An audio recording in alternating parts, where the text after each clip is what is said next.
Kungkamsa Nabalhenge. Welcome back to my daily teaser briefing. I hope you all doing well and in good health. Without wasting any time, let's dive straight to the only daily Tibetan Parliament session highlight in English.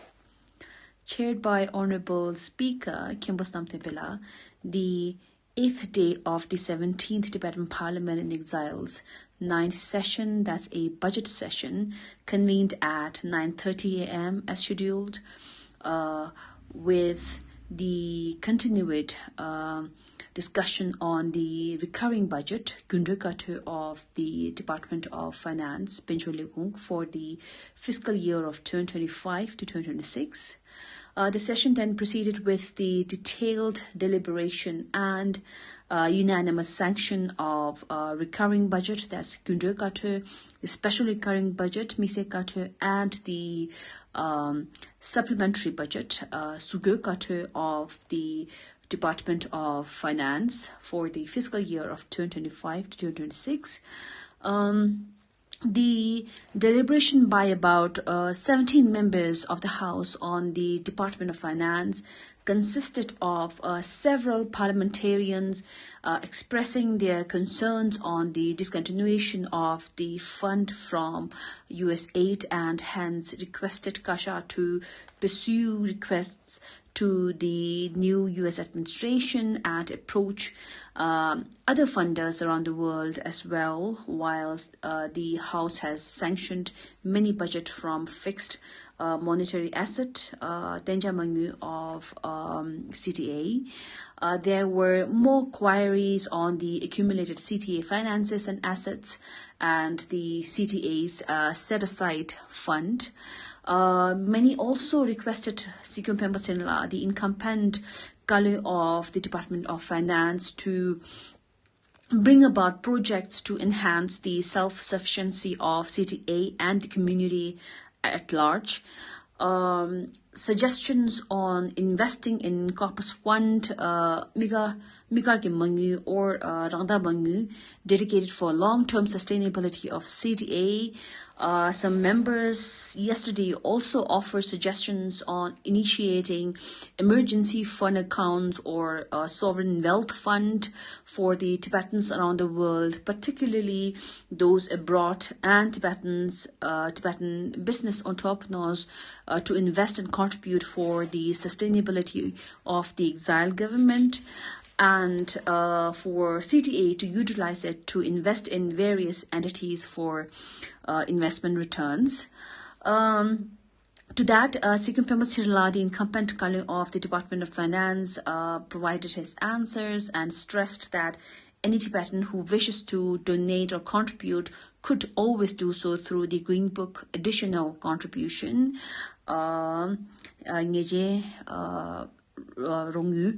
So with the continued list of business, there were presentation, deliberation and sanction of the supplementary budget, of various welfare fund raising section of the Department of Finance, namely the Tibetan Administration's Welfare Society, TOS, Pinjo Legungi Pumi de Dulhenzo, on His Holiness the Dalai Lama's charitable trust, there's Pinjo Ichegeta. Then the Social and Resource Development Fund, SARD, that's Jizo Yerkethepza, and CTA's, at the CTA's staff mess with its supplementary budget and the special recurring budget for the new fiscal year were all approved. Then the supplementary budget of the SART was approved following a motion for reduction tabled by Honorable Sikyong, the incumbent Pinchokale. Then questions raised by members of the House highlighted reduction of the fund under various projects like the Women's Empowerment Project, particularly on the rehabilitation projects for the survivors of gender-based violence and various gender equality projects. On strategy meeting for assessment of projects implemented in Nepal, and queries on low interest loan schemes for the winter garment vendors and caravans loans, on pension schemes for the former CTA civil servants, and many more projects. To that, Sikkim Pemba Silla, the incumbent colleague of the Department of Finance, provided his clarifications in response to the questions and queries raised on the specific projects proposed in those sections under the department. Then furthermore, as per the list of business, the session continued with the budget presentation, deliberation and approval of the Department of Religion and Culture, Churi Lekhu, a budget for the fiscal year of 2025 to 2026.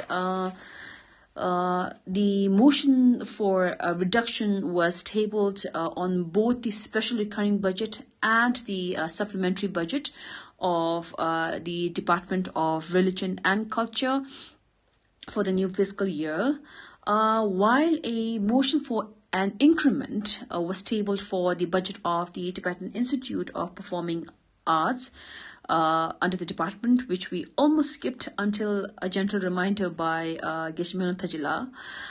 Then Sikipem Silla, the incumbent colleague of Churi Lekhu, addressed all the queries regarding the budget allotment for various religious rituals, especially in the midst of financial discrepancies, as some of my colleagues mentioned. Stipends provided to monks and nuns from the Himalayan regions, especially those from Bhutan, considering the importance of maintaining a steady relationship with the Buddhist nation, Bhutan. Then on the significance of the return of His Holiness Gyalgamapa to India, the crucial role that the monastic institutions have played over the centuries and in later decades since the occupation of Tibet in exile or within the occupied Tibet, in terms of how our religious and cultural identity has come under severe threat. Then on projects under the Tibetan Institute of Performing Arts and many other budget-related matters. Then after that, Sikkim Pemba Sirla, the incumbent Churi Kale, provided the necessary clarifications to the opinions, ideas and suggestions, questions on the special recurring budget and the supplementary budget of the department were all sanctioned by the House. The session then continued with the budget presentation, deliberation and approval of the proposed budget of the Department of Health. Sikkim Pemba Sirla, again, the incumbent colleague of Department of Health, addressed the questions and queries and doubts raised regarding the arrangement of healthcare awareness advocacies, organizing medical camps in schools and settlements, on hygiene, nutrition, and preventive care, on immunization programs for Tibetan children, queries on the status of TB cases within the Tibetan community, and again, many other budget-related issues. Then the supplementary budget of the Department of Health with a motion of reduction was approved by the House, while the deliberation project on the project under the department remains open for the deliberation in the next sitting, that is tomorrow morning. So today the session adjourned at 5:30 p.m. until 9:30 tomorrow morning, to which you'll see a continued presentation and deliberation sanction of department-wise budget of Nangshe Tösum, that's the Department of Health, Department of Education, and the Department of Homes for the fiscal year of 2025 to 2026. So be mindful of that information. Since these are very important three department which gives you a gross idea about the rehabilitation and welfare programs of the CTA in exile. So yeah, this is it for today. I guess I'll stop here for today and see you all for tomorrow. Tarinda ran samchay gusto dyan ako. Tesla.